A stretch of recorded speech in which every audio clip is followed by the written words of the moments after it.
Viewers, we come back to discuss one of the biggest stories, which is the Ivy League dreams of thousands of Indian students, which are now facing visa nightmares.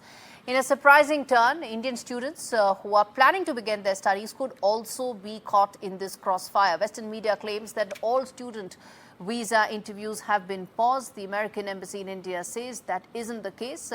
But the fact remains that there could be serious mining of social media profiles of students. And in fact, the Secretary of State, Marco Rubio, there are reports indicating that he has effectively pressed the pause button on new visa interviews. Now, how is that going to shape up for students who are caught in the limbo, the uncertainty that exists for them? Remember, it's not just paperwork that's under review, it's also profiles that are under review. And these new rules will make discretion really the big word, where every visa officer will decide whether or not to grant that visa. Now, how this shapes up for students, what is the kind of impact? I want to get into important voices to discuss this in greater detail. Michael Wildis, who's an immigration lawyer and managing partner, joins me live, along with Mr. Naveen Chopra, who's founder chairman of the Chopras Group, company that actually advises a lot of students to actually go outside. And in fact, Mr. Chopra, let me start with you. As things stand right now, you advise a lot of students to evaluate opportunities in the US. A report like this, a policy decision like this, is bound to put thousands of students and their careers at risk. No visas being granted.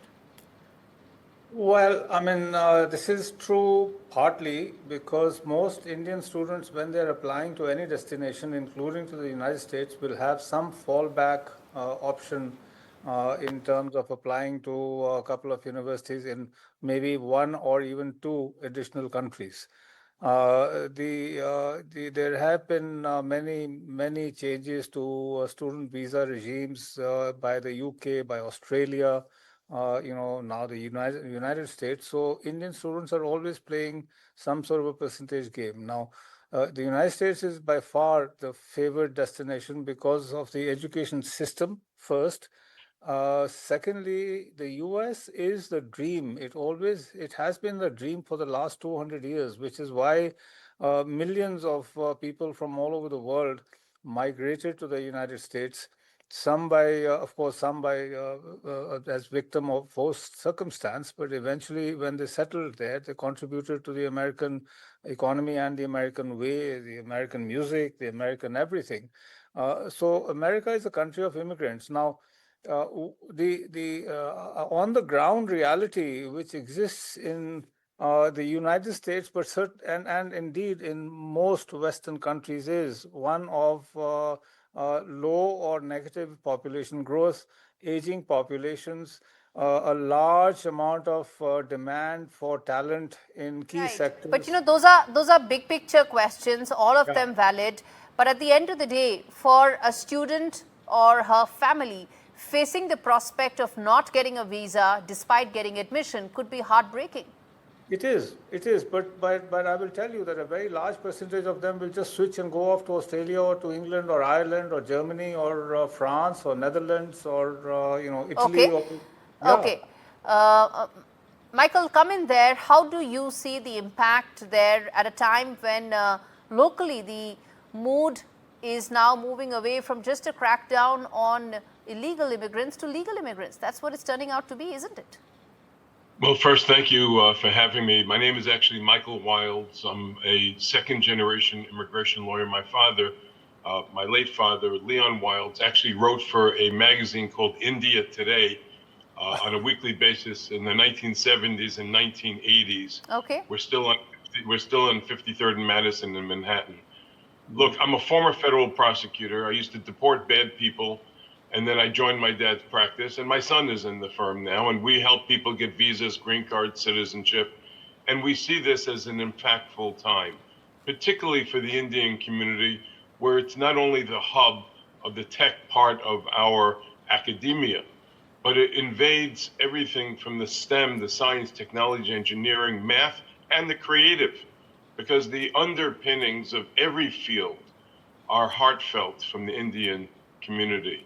But let's pull the lens back if we can. And again, this former federal prosecutor, and I teach in a law school, is going to give you a little information. I think that will be impactful. Harvard is not doing enough against anti-Semitism. And the president is pushing pressure points to make sure they do something. Now, your viewership may not know this, but everybody's emails and social media is being taken anyway from the State Department when you make visa applications. So they have the information. And they're pushing buttons, as the last speaker that you had on, that are proper.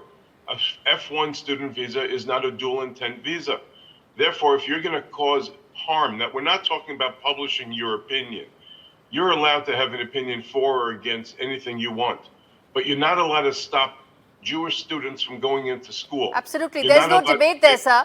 There's no debate, which brings me to ask you quickly that Sure. while Harvard may not be doing enough to crack down on anti-Semitism, it's the students, like thousands of Indian students, who are caught in the crossfire. They didn't do any of Right, but this, but they are the ones bearing the brunt.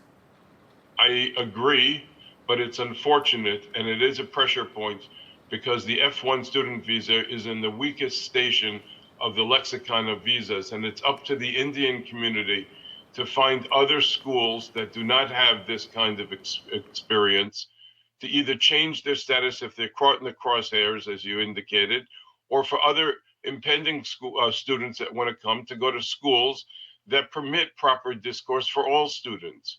This is not an entitlement to get a student visa.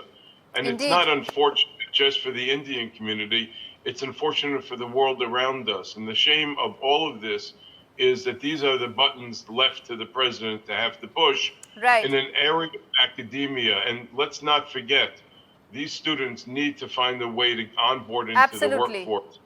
And it is an important community to at least enfranchise and educate how they can navigate around these Absolutely. times. All right, I'm going to leave it there. Thank you so much, gentlemen, because this is a story that I'm going to keep coming back to simply because it impacts thousands of students and their families. Thank you so much for joining me today on India Global.